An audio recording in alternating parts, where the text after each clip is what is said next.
All right. Yeah. Obviously, I'm a Mac user. I don't know how to use PC. So first of all, thanks to the organizer for giving me the opportunity to speak here. My name is Huaiyu Mi. I'm from University of Southern California, and I'm going to tell you a little bit about this project that has been going on in Gene Ontology Consortium for the past maybe 5-6 years. It's called Phylogenetic-based gene function prediction. I just realized quite a few introduction slides I have has already been covered by other talks, so I'm just going to go through very quickly. But the first slides, I just want to start with this quote from the original Nature paper that describing the gene ontology. Basically, a knowledge of the biological role of such shared proteins in one organism can be often transferred to other organisms. The goal of the Gene Ontology Consortium is to produce a dynamic, controlled vocabulary that can be applied to all eukaryotes, even as knowledge of gene protein roles in cell is accumulating and changing. So there are three key concepts in there. One is shared, one is transfer, and the third is sustain. So guided by this principle, Gene Ontology Consortium has been working very hard and very successful and has become one of the major leading resource for gene function annotation. So I'm not going to go through these slides, but I just want to point out that is as part of the gene annotation, one of the very crucial element of that is evidence. So evidence should be part of the annotation, which includes the evidence code and the literature references. And there are basically two approaches we all know, right? One is a manual curation or literature curation of papers that has experimental results to describe the gene function. And these kind of annotation or curation is accurate and reliable, and the evidence can be traced. But it's very labor intensive, and one point I want to make is most of the genes actually haven't been experimentally tested. So regardless how hard you do, you are not going to get those data. But the alternative is to use computational prediction, and we all hear this morning that is one of the key challenges for that is the assessment of the accuracy of that. And it's fast and scalable, but oftentimes it's difficult to trace the evidence also. So what we have done in Gene Ontology Consortium is to come up with another paradigm approach that is a phylogenetic-based annotation. So the functions are annotated on the phylogenetic tree. And then, based on that annotation, the genes can be annotated through these phylogenetic relationships. So the trees, the phylogenetic trees, are obtained from the Panther classification system. These are the Panther gene families. You can probably browse through this URL. And there are almost 15,000 gene families in Panther, and it contains 103 genomes. All of them are provided by UniPro Reference Proteome Project, thanks to their excellent work to make our life easier. And we have about 1 million genes in our database in these 14,700 gene families. And they can be considered as a model for the evolution of function. I'll show you an example a little bit later. So the experimentally supported or manual curation, or you call it literature curations, are used as evidence. These data are collected from the Gene Ontology database. We collect a total of 628,000 annotations. These annotations are to these 1 million genes. And these literature references used in the manual annotations can be traced, actually, and even after you do the annotation on the evolution tree, and you can trace back to these original literatures. And the tool we use is called PAINT. Excuse me. It's called PAINT, which stands for Phylogenetic Annotation and Inference Tool. So here's an example. On the left, this is basically how PAINT tool displays the annotation and phylogenetic tree. On the left panel, you can see this is the phylogenetic tree that our 14,000 of close to 15,000 gene trees are all like this. And on the right side of the panel, it's the matrix of the function. And let me go through quickly. These are the leaf on the here. Each of those represents a gene on the leaf of the phylogenetic tree, and these internal nodes represents the ancestral nodes. They are labeled differently to illustrate different evolution event type. For example, duplication or speciation, and each of those nodes actually have persistent or permanent identifiers, so that when we update our trees, we can forwardly track these nodes and thus forwardly track the annotations. On the right side, these are the matrix for the experimental annotation. Each of those green box has an annotation to, that is associated to a literature. But when there's a red dot, that means this particular annotation is a negative annotation, meaning a not annotation. So here I want you to focus on this column, and this column is a goal term. It indicates that the goal term carboxylic ester hydrolase activity. That means a few genes. If there's a green dot here, that means these genes in the tree, they have been annotated with experimental evidence to these goal terms. So the curator will go and look at these annotations, and they can deduce that is that this function probably originated sometime in the history of evolution. And based on the tree structure, they think the function probably started here in this last universal common ancestor. So they can propagate, we use the term propagate, they can propagate this goal term to this node. And the evidence code for that is IBD, which means inferred from biological aspect of descendant. And all the literature, evidence associated to these individual annotations will be associated to this node also, to the annotation to this node also. But now, if you go down here, you will notice that there's an additional function here, which is called cholinesterase activity. Actually, cholinesterase is a type of carboxylic ester hydrolase activity. It's just more specific. So that means through the evolution, these genes gain some additional function, more specific function. And the curators think that this specific function probably is acquired or originated from this ancestral node after a duplication event. So these annotations can be propagated to this node. And also, you notice that there are some not functions. It's very likely that after a duplication event, the function is lost here. So after this, you can see that we have three annotations here on the tree. The first is a gain of function here. The annotation is carboxylic ester hydrolase activity. And once the ancestral node is annotated, you can propagate those to the individual leaf nodes, right? Because these leaf nodes they don't have the experimental evidence can inherit the annotation from this ancestor node. And there is a loss of function here, annotated here, so that means these genes won't have this function. And then there's another gain of function node here, annotation here, which will propagate the sequence from this underneath this node to the cholinesterase activity. I don't know if it makes sense. So that's basically the general paradigm of paint annotation. I'm not gonna. So the overall workflow is like this. We have a paint tool you already saw, and the paint tool will gather the Panther tree information and also go experimental annotation information and present a UI to the curators.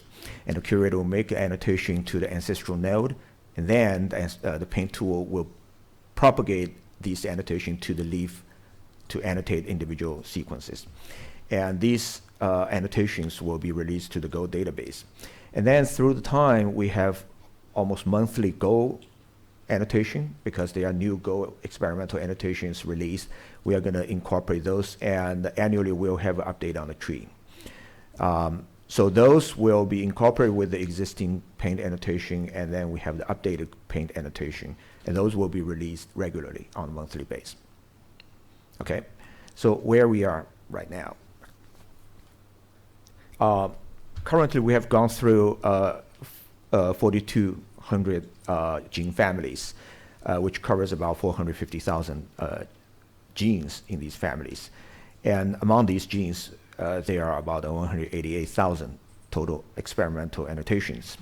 And we use this information, and we annotated almost 9,000 ancestral nodes, and which contains 23,000 ancestral annotations. Each node can have more than one go term and then more than one annotation, right? And so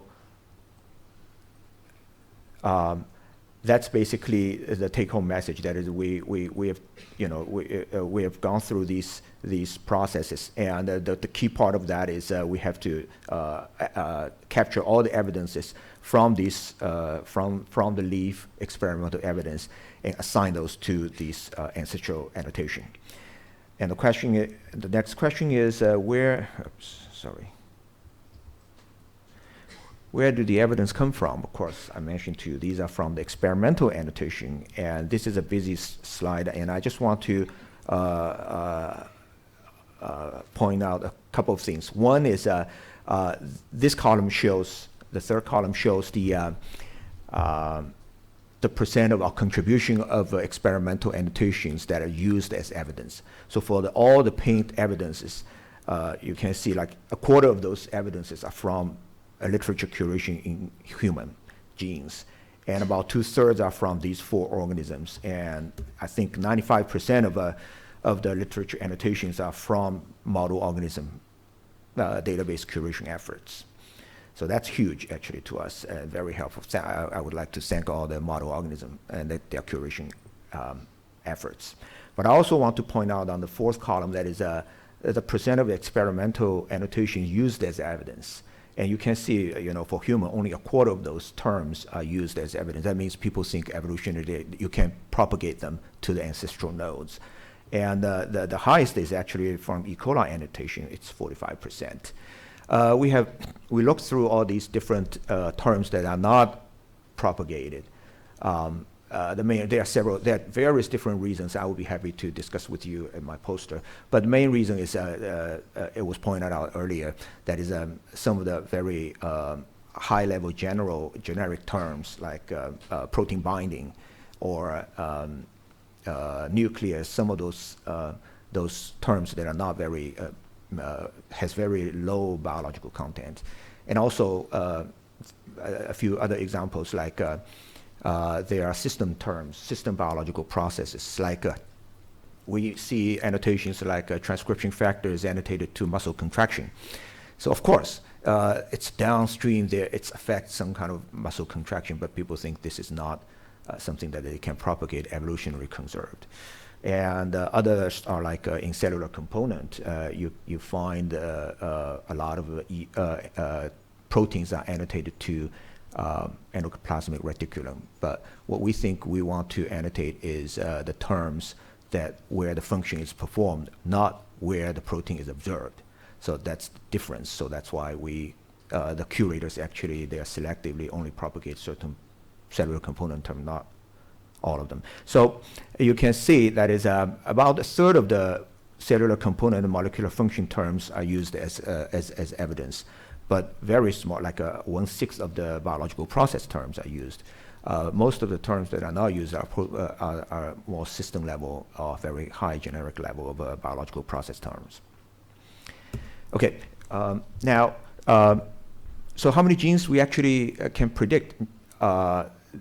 This table summarizes the number of genes that we can predict and number of annotations we can produce through this exercise. And the total is actually over 1.7 million annotations to and 388 almost genes. And that's a huge number. But if you look at down here, majority of the annotations are to the non-model organism genes, because there are very annotations to start with. So this is actually very helpful for the non-model organism data, genomes with the function, to provide the function annotation to those genes. And of course, this whole morning we are talking about how to assess, these predictions, how accurate they are, right? And we went to the whole morning and talking about this. And so what we did was we used this paper from Christoph Desimov's lab, published back in 2012.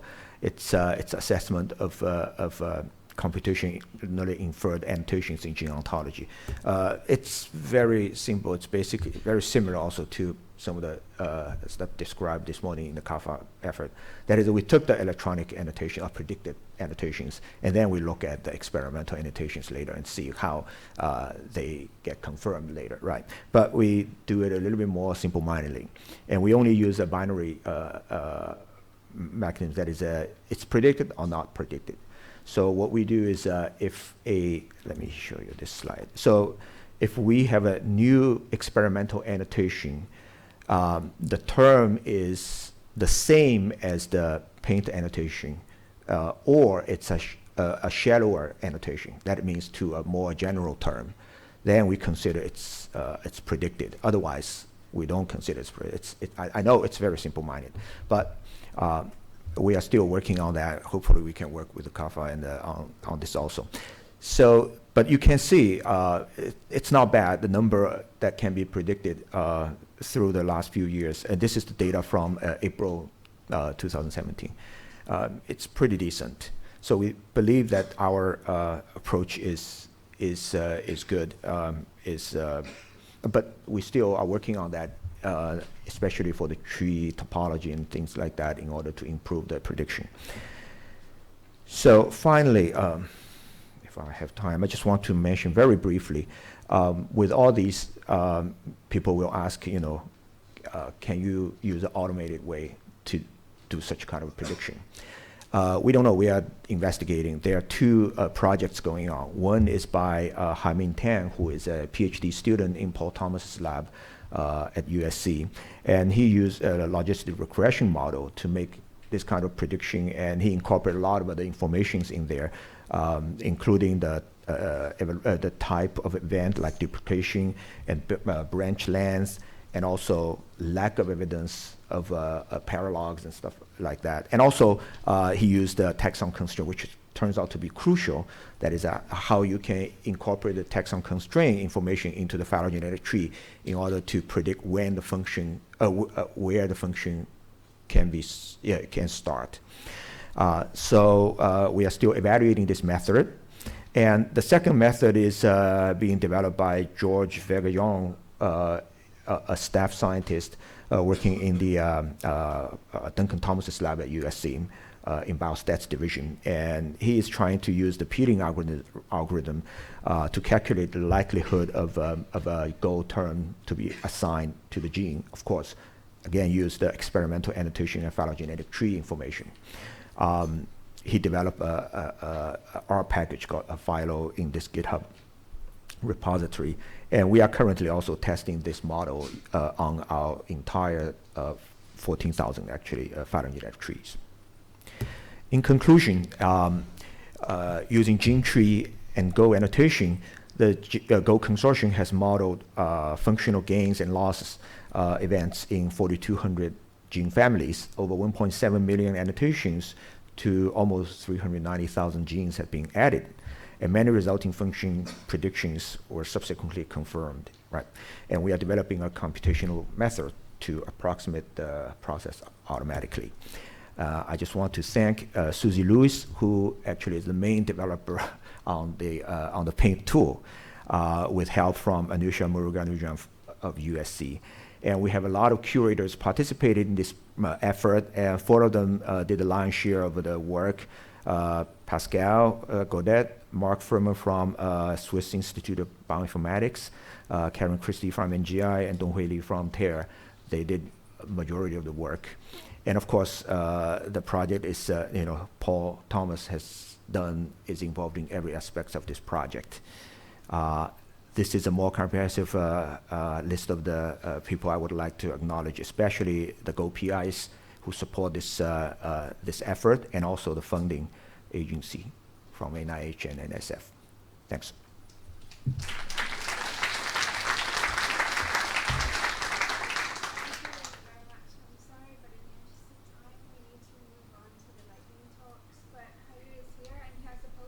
Yeah, my poster number is B152. If you are interested, come by 1 to 2.